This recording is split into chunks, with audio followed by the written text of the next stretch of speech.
पति, पत्नी और नौकरानी।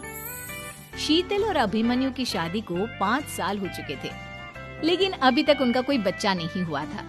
इसकी वजह से शीतल और अभिमन्यु परेशान रहते थे, लेकिन उन दोनों से ज्यादा परेशान थी शीतल की सास, यानी अभिमन्यु की माँ जानकी देवी। जानकी देवी चाहती थी कि जल्दी से जल्दी उनकी गोद में पोता या पोती आ जाए, और इसीलिए वो अपनी बहू शीतल को लेकर एक दिन है कि शीतल के अंदर माँ बनने की कैपेसिटी नहीं है।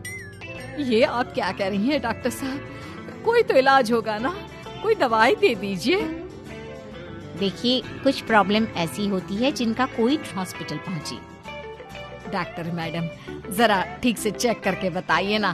कई बड़े बड़े डॉक्टर को दिखाया है, लेकिन मेरी बहू माँ ही नहीं बन पाती। मैंने शीतल को बहुत अच्छे से चेकअप किया है। देखिए, बात यह है। मम्मी जी, इसमें मेरी क्या गलती? अगर अंदर से कोई प्रॉब्लम है तो उसमें मैं भी कुछ नहीं कर सकती। जानती हूँ, ये बात डॉक्टर के मुंह से सुन चुकी हूँ।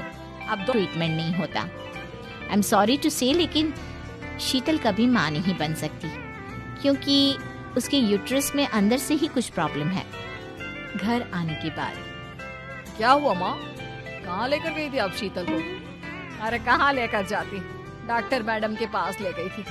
लेकिन तेरी बीवी तो कभी माँ बन ही नहीं सकती। तो कह चुका है कि तेरी बीवी माँ नहीं बन सकती, तो बता क्या सोचेगा तू? कहाँ से लाएगा बच्चा?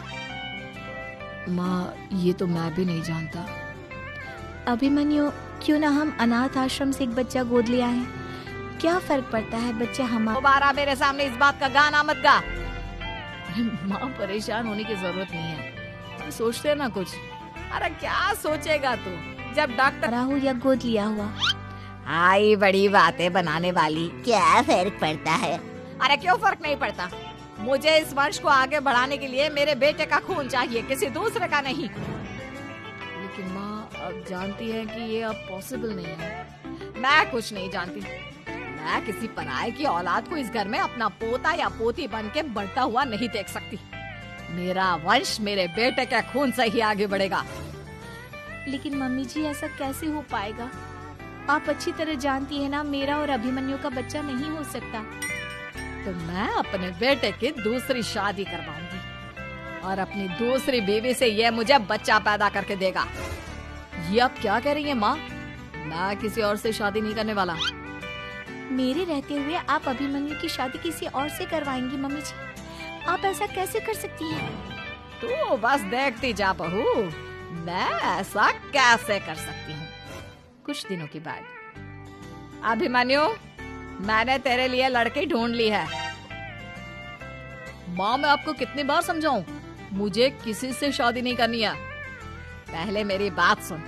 ये जो चमेली है ना, हमारे घर में काम करने आती है, वो तुझसे शादी करने के लिए तैयार है। मम्मी जी, आप अभिमन्यु की शादी एक नौकरानी के साथ करवाएंगी? वो इसलिए क्योंकि चमेली दिखने में बहुत खूबसूरत है, बच्चा भी सुंदर ही होगा। मम्मी जी, लेकिन एक बच्चे के लिए अपने बेटे की शादी नौकरानी के साथ करवाना, क्या ये सही है? अगर अभिमन्यु ने शादी नहीं की ना, तो मैं अपनी जान दे दूंगी। अब देख लो, अगर तुम्हें अपनी माँ की जान प्यारी है तो तुम्हें इस नौकरानी के साथ शादी करनी ही होगी।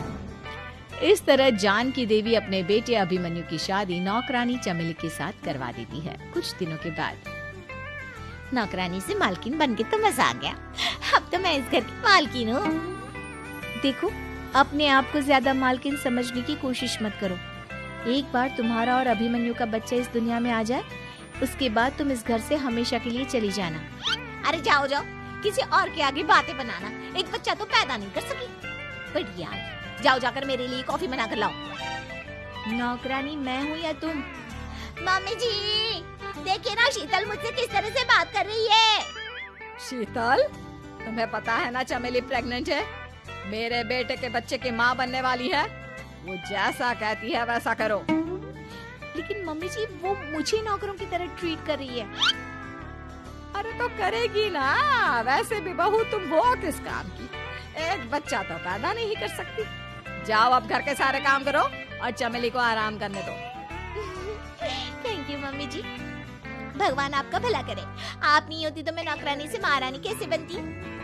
देखो, तुम्हें जो चाहिए सब मिलेगा। खूब खाओ पियो, मजे की जिंदगी जियो, लेकिन बस मुझे एक बच्चा पैदा करके दे दो। कुछ दिनों के बाद, मम्मी बच्चे के लिए आपने मेरी शादी चमेली के साथ करवा तो दी, लेकिन दिन और रात का चैन मिट गया है। सारा दिन शीतल और चमेली की बहस चलती रहती है। अब शीतल को इस घर में रखने से क्या होगा? मैं तो कहती हूँ उसे घर से निकाल दो, है भी किस काम की। मैं ऐसा नहीं कर सकता माँ, वो मेरी पत्नी है, उससे बहुत प्यार करता हूँ मैं। तुम्हारी पत्नी चमेली है, चमेली उससे प्यार करो। अरे तुम्हारे बच्चे को जन्म देने वाली है वो। अभिमन्यु, मैं खुद ही इस घर से चली जाती हूँ। वैसे भी अपने ही घर में नौकरों की तरह रहकर परेशान हो चुकी हूँ। घर की नौकरानी मेरे ऊपर हुक्म चलाती है, वो तुम्हारी पत्नी बन चुकी है। अब मेरा इस घर में क्या काम?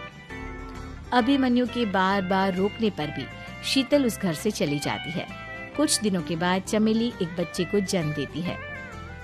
भगवान ने मेरी सुन ली, मेरे बेटे का घर भर गया, उसका अपना बच्चा इस दुनिया में आ गया। मम्मी जी, बच्चे को हाथ लगाने से पहले मेरी एक शर्त तो सुन लो।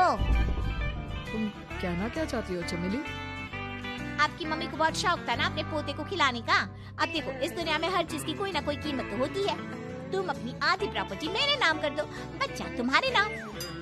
अरे लेकिन मैंने अपने बेटे से तुम्हारी शादी करवाई है, अब ये सौदेबाजी कहाँ से आ गई? जो औरत अपनी बहू को घर से निकाल कर एक नौकरानी के साथ अपने बेटे की शादी करवा दे, वो तो सौदेबाजी कर ही सकती है ना। उसका कैसे भरोसा कर सकते हैं? मुझे बस आप लोगों की प्रॉपर्टी चाहिए, उसके बाद ही बच्चे को आप हाथ लगा सकते हैं। मैंने कहा था ना मम्मी, आप गलत कर रही हैं। देखिए, उसका नतीजा आपके सामने है। जब शीतल को पता चलता है कि अभिमन्यु और